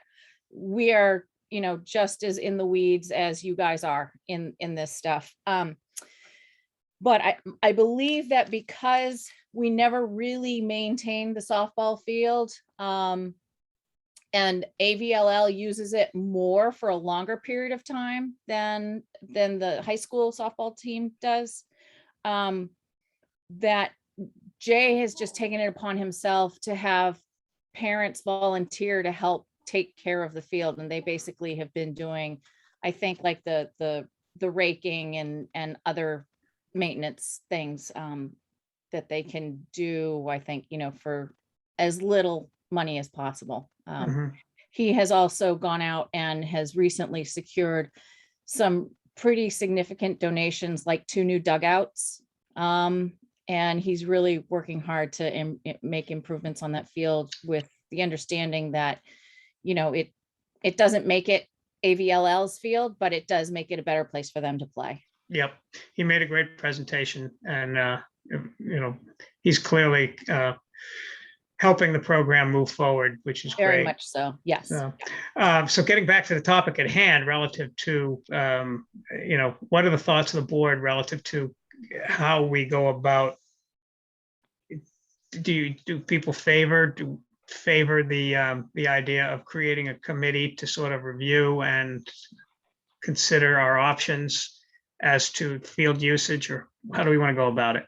Yes, just so I'm clear that the ownership of Crow Park would be out of scope. This is more just on the usage of the fields. Correct. I think that makes, yes, that's a good point. I'm asking just so I'm clear on what we're suggesting the charge of this committee is. I agree with that, but I do think we need to clarify. Yes. Yeah. Justin, if you mind, Mr. Chair, could I ask if Justin, would you say your confidence in who owns what at this point? Specifically Crow Park, if you will. Yep, but we could talk about past practice. At the end of the day, the 3 boards have to agree on a centralized rules, regulations, fees, no matter what, because the ownership is 3 different authorities.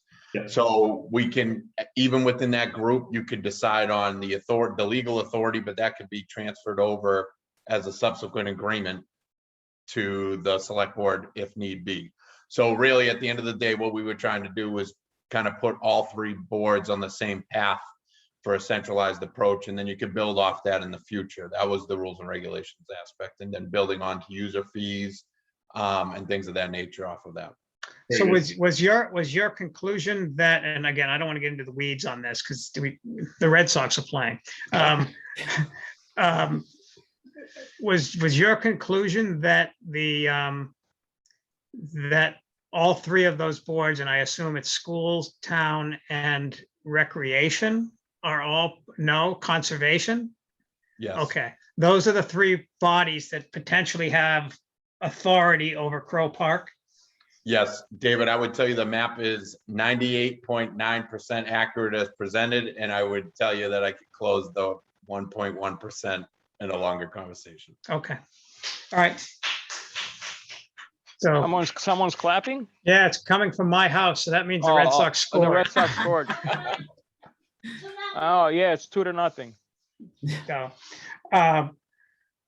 So anyway, so we will, I think it does make sense to have some kind of working group, only because it feels, I mean, there are a lot of committees and we all have a lot of different irons in the fire, but it makes more sense to actually get something accomplished if you have three, if we have these representatives in one room that they can each go back. You know, we can have a decision and then each go back to the boards and get it through that way. Chris, any thoughts? No, I agree. I just want to see, so it's a kind of a centralized thing, so we're all consistent. Everything's been, you know, to Jeff's point, you know, and your point as well, it's at some point we have to figure out who owns Crow Park, but Lydia just gave it to us. So we're good with that. I guess the problem's resolved. We wrecked that problem right up in one night. But no, Becky, please get that on in the minutes. Wait, do we Yeah, want but it? Becky didn't want it. That was Yeah, the I know. thing, is Becky said she wanted it off her plate. It could be a Trojan horse. Just be The way careful. I was gonna say, the way it was gifted, I don't know about that. That could be. Did you have another comment to make, Lydia? Yeah, only that the school, we have a centralized task force right now, just trying to figure out what we're doing with our fields. And so that group is Mary Branley, the new athletic director, Wayne White, Brian, and Kevin Caruso, just because he has the historical knowledge of the use of the fields. And so they are also meeting and trying to figure out, because right now there are issues about, you know, fees, the whole, like, do we charge, do we not charge, why don't we charge, and if we do charge, how much do we charge, and who do we charge, and that sort of thing. So just so you know, if you do put together this task force, reach out to Brian, because there may be a couple of people from our side that want to be a part of your task force. And thank you, Lydia. I have spoken with him about it. Okay. He thought this was a good idea. But Okay. And we included the school committee as one of the stakeholders on that group of people that would be included. Yes, I saw that. I didn't know if Brian maybe had ideas, like if he wants to have the athletic director in addition to, or Wayne in addition to, but if you've already spoken to him, then. we didn't get into that level of detail, though. You're right. Okay. Like, he just thought, yes, we all need to get on the same page. A task force, work group, whatever you want to call it, would be a good way. Okay. All right. So is generally everybody on board with creating a task force of some type? And do we want to appoint a member of ours to at least be the one to be the contact person to start? And then if we want to keep that person on, or if that person wants to stay on, or if we want to appoint somebody outside, we can do that. Do you want that type of direction, Greg? Oh, that would be helpful. Yes. If one Is anybody interested in being on that task force? Don't everybody jump forward. I'll volunteer. If they won't, if you don't want to, I'll step up and do it. But if you want to do it, that's fine. I'll volunteer. Okay, Armand it is. Thank you, Armin. And then we'll work on speaking to the other parties involved, and that's the direction we'll head in, and then we'll get updates. Yep. Okay, all right. Next item is the final preparation for town meeting. Throughout this week, there was a meeting today that I couldn't attend, but where the moderator and Greg and some other informed individuals, including Becky, I believe, spoke about final preparations for town meeting and who the subject matter experts might be to be called upon for each topic and how the motions will work and everything else. I got an outline of it. I didn't study it all that much, but I saw it. And the way the motions will be read, and then a summary of the articles that will come forward. Typically, it will be, I guess, it will be me on some of them, not on all of them, but on some of them. And I'll be working with Greg on preparing summaries for those rather than reading the sponsor comments. There'll be some other comments made relative to what the article is all about. But it looks like we're in pretty good shape. Is there anything else you needed to talk about on that, Greg? No, this is mostly a report. So unless there's questions of the board, of course. So we did meet this morning. Town moderator Dick Downey was the host, and we also had Kyle Brainerd, who's the assistant facilities director, involved in this morning. And Kyle's great, right? So this is not his first rodeo or any of ours. So Kyle was good about confirming the logistics, if you will. So I believe the AV company was confirmed, the latrines was confirmed. And then, the general concept of the tents and then the snaking, and then we'll have to coordinate with the police, but it should be as is expected, right? So we've done this as our third outdoor town meeting. So, and The third or fourth? I think it's the fourth. I think Is it's it the our fourth? Yeah. Well, so there you go. So so it's old hat, if you will, at this point, but I think we're in good shape, as was confirmed this morning by all parties. And then, as you said, Mr. Chair, Dick went through the sort of like expected order of how a motion is stated. And so in this case, let's say for the select board represented or sponsored article, it would be the chair in this case, David Gavin, would say the motion. He might give a short presentation, and then if there's a subject matter expert, we try to identify that. And then there's a couple of nuances when it comes to the citizens petitions. So Dick Downey kind of spoke to that, but I don't think it'll be surprising when it comes up for the town meeting itself. And so I do think we're in good shape. I think the final preparations are underway. We've printed out warrants. Becky and I spoke to Action Unlimited today, make sure that that's squared away. So I think we're good. Yep. And last night, the finance committee held their public hearing on the articles. For those who have not attended one of those, public included, they're really a good way to get insight into the articles before you attend town meeting, other than just reading the article. If you haven't followed things along, and they did a wonderful job. Alana, congratulations on your presentation last night. Good job relative to all of the articles and their rationale for their vote and their recommendation on each case. So go ahead, Alana. Thank you, David, for that. And I just wanted to say that was recorded, and it should be on the WAVM YouTube site soon, if not already. And if anyone wants to go view it there to learn about the articles ahead of time, they can do that. Thank you. All right. Going back to the agenda, Green Meadow, the amending of the feasibility study agreement. Greg, can you give us a little bit of background on this? Yes. So for the public, if you will, we are engaged with the Massachusetts School Building Authority to pursue either renovations or new school in replace of the current structure of the Green Meadow Elementary School. And to that end, we have worked with this Green Meadow Building Committee to procure a owner's project manager, which is Colliers International. And Colliers is sort of holding our hand, if you will, just as a good OPM should do, and they've done a multiple of these projects. So they really have a lot of experience with working at MSBA.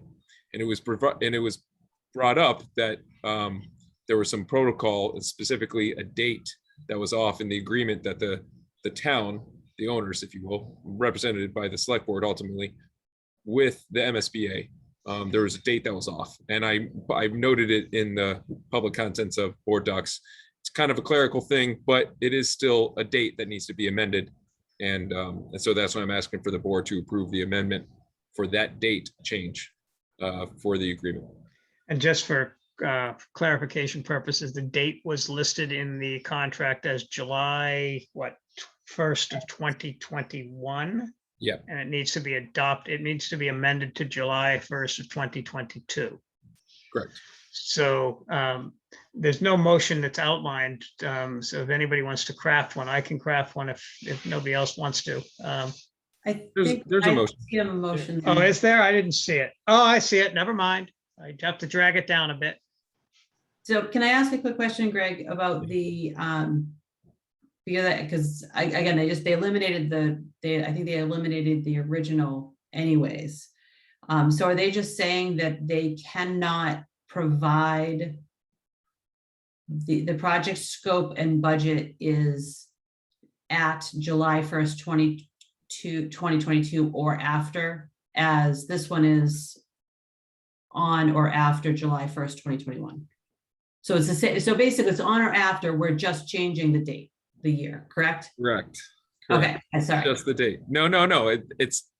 This is a very complicated process, and working with the MSBA, even though the MSBA does this many times, it doesn't mean that we all should be comfortable with every step along the way, just as they are. So I do appreciate your, it doesn't have to be rushed, if you will. Like, we need to be thorough in how we do this, which is why we are doing it in this regards, to like have a clear amendment to the contract, even if we're literally changing one digit from a 1 to a 2, but it's still important. Okay. Okay. Any other questions? The motion? Move to approve the amendment to the feasibility study agreement with the Massachusetts School Building Authority as presented and authorizing the use of digital signatures if approved. Second. Any further discussion? All in favor? Armand? Yes. Chris? Yes. Jeff? Yes. Justine? Yes. And I am a yes as well. We already acted on the reserve fund transfer issue, so we'll move on to the town administrator's report. Thank you, Mr. Chair. I'll keep my comments brief because it's 8:40. Town offices are closed on Monday in observance of Indigenous Peoples Day. I am actively pursuing some volunteers to help me provide or develop recommendations to the select board in regarding the coming conclusion of the lease agreement with Art Space Maynard for the use of 63 Summer Street. I have also drafted and dispersed my message, not the select board, so not the official budget message per the charter, but my guidance to departments and those committees that would submit an operating budget for FY23 to get that underway. So and I included it in the packet in case there's any questions from the select board. But actually, speaking to comments from some members of the board earlier in this meeting about trying to have a little bit more awareness of what those budget requests are. So it's true that we have not publicized all the budget requests. I submit a budget to the select board by I can't remember the date, as I think it's by January 20th, I believe. In the town charter, I have to submit it to the select board, and I don't include everything I've said no to, right? So I just say, here's my recommendations for the forthcoming fiscal year. And then, and of course, the select board can ask, like, what are we, excuse me, what are we funding in this request? In this case, I do want to be able to let people know what we aren't funding, right? And ultimately, we aren't funding everything.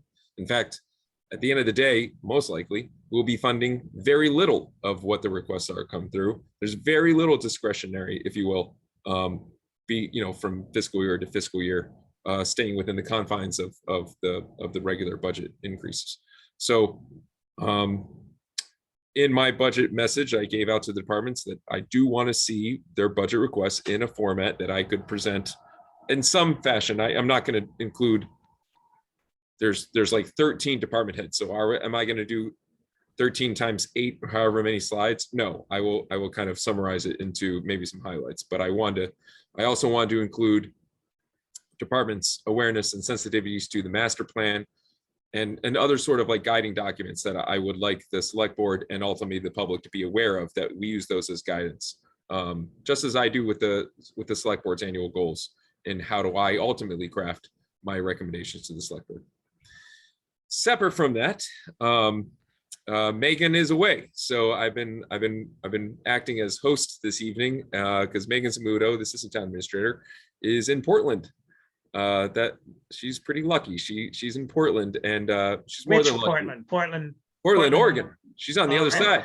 So I hope she's tuned in. It's only 4:45 out I there. hope she's not. I hope she's enjoying herself 5:45 in Portland. So she's away from her family, so that was a little rough, but she's from all accounts she's doing fine, and she'll be back later this week.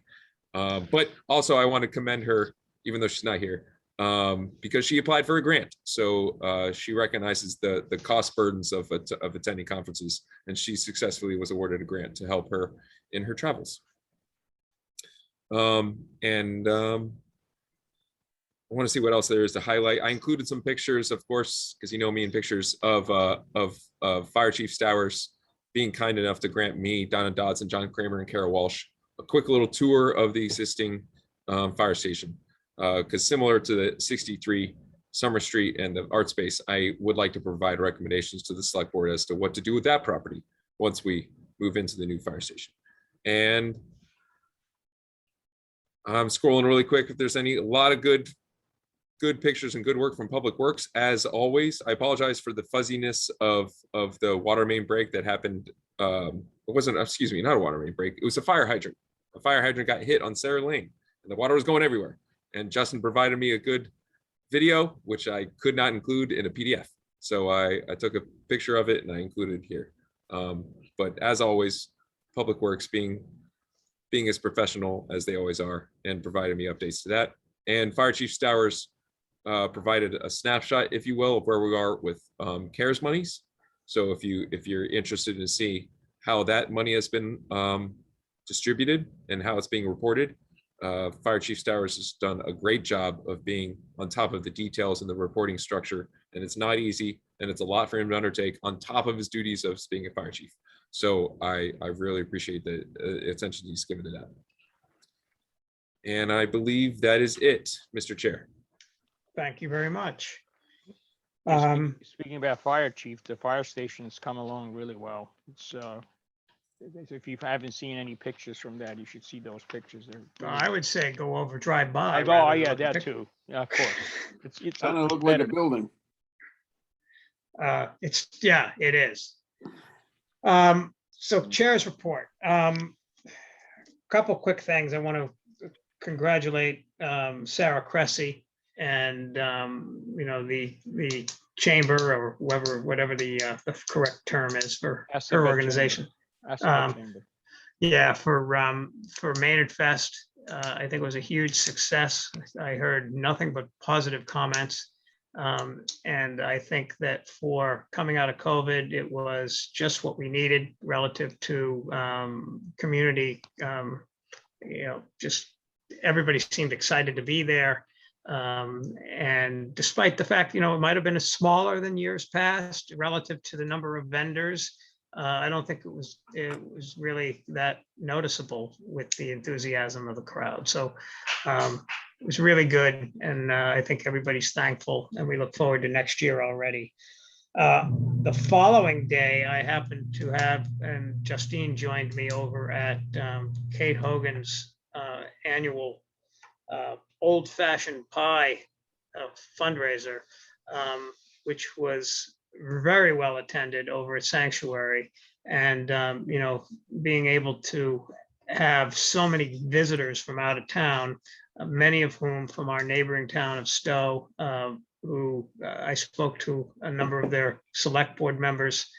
I think they're all very impressed with Maynard and what we're doing and how we're doing it. And, it was great to see them. There were folks there from every one of Kate's towns, from either select boards or school committees or town administrators. Somebody from each of the communities was there. And it was great to see that, plus a lot of her colleagues from the House of Representatives, and also members of the Secretary of State was there, the district attorney was there. So it was a great turnout of her colleagues. And Senator Eldridge, of course, was there, all of whom speak so highly, and we're so lucky to have Kate. And it was great to be there for that event. And then lastly, one final thank you and congratulations to the sesquicentennial people and those who made all those plans, the fireworks. I did not go down to the school. I stood up in my backyard with our neighbors and we had the best view in town. It was unbelievable. We didn't have to raise our necks. We could look straight ahead. And it was really, really well done. And we were very thankful to stand up there and watch. So thank you and congratulations to them. So that's all I have for tonight. And we'll go, Jeff. Sure. So last, I believe it was a week ago on Tuesday, I attended the climate forum that was arranged by the Pepperell Select Board for I think it's the 37 or so communities within Lori Trahan's district, and they are they're getting some language around a charter, et cetera, for regionalization to work on climate and sustainability issues. And so they're still taking input, but I would hope that we would, once they are ready with some language, seek to join that group. And I think that would help us in terms of looking at what other communities are doing in terms of some of their initiatives, perhaps some sharing of funding for either a sustainability director or something like that could be one possible outcome that was discussed. Again, this is a bit off in the distance. So Greg, I don't want you to stop any activities that you're doing now because of that, but that's going along well. And so I'm looking forward to attending them. They're meeting monthly right now until they get something more formal in place.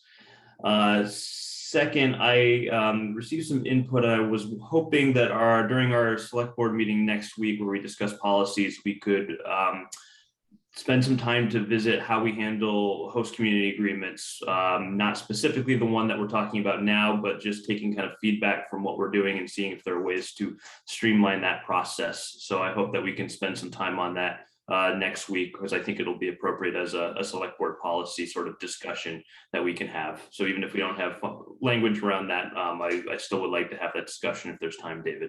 Yeah, I appreciate that. But I think the policies that we're discussing next week are more in line with sort of the rules and roles of a selectman, not relative to town policies and policies that we enact as part of our legislation, so to say.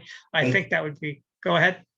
I think there's some overlap there, because some of what I want to discuss is kind of the policies we says the five of us during the meetings for HCA kind of applications specifically, just because they're unique. And I know length of time for presentations to the board and things like that are covered in the policies next week. So yeah. I think there was enough overlap that it makes sense to kind of discuss. All right. We'll see how we can fit it in, but certainly. And if it doesn't match that, certainly that's something we should have a discussion on at a future meeting. Very good. I also want to commend Sarah Cressy for a fantastic Maynard Fest. One small detail. So the fest started at 9, but the vendors started setting up at 8, which was when the roads were closed, and the detail officers were appointed to start at 8:30. And it was pointed out to me by one of our officers that if they were there at 7:30 before the roads were closed for even the vendors, they could be there to help direct traffic, et cetera. So if we could request that the detail officers start at the time that the roads are closed, not simply before the public shows up as opposed to the vendors, I think that might be helpful. But I'll echo David's comments on that. A fantastic time. The weather held out perfectly, just like it did for the parade. And so it was just a nice opportunity after some difficult indoor years to get out and see everybody. And then I'll finally pass along my thanks to the Sesquicentennial Committee as well. I got a chance to see the fireworks, and it was just a nice capstone to a successful string of events from that group. And so my thanks and hats are off to them as well. That's it for me. Thank you. Justine. Thank you. I'll echo the sentiments regarding congratulations to both Sarah and the Chamber and Sesquicentennial Committee. It was all wonderful. It was great to see everybody out. Just a couple notes. Actually, Greg, I had a quick question for you. And I could probably just ask the fire chief this. In your town report, he gave a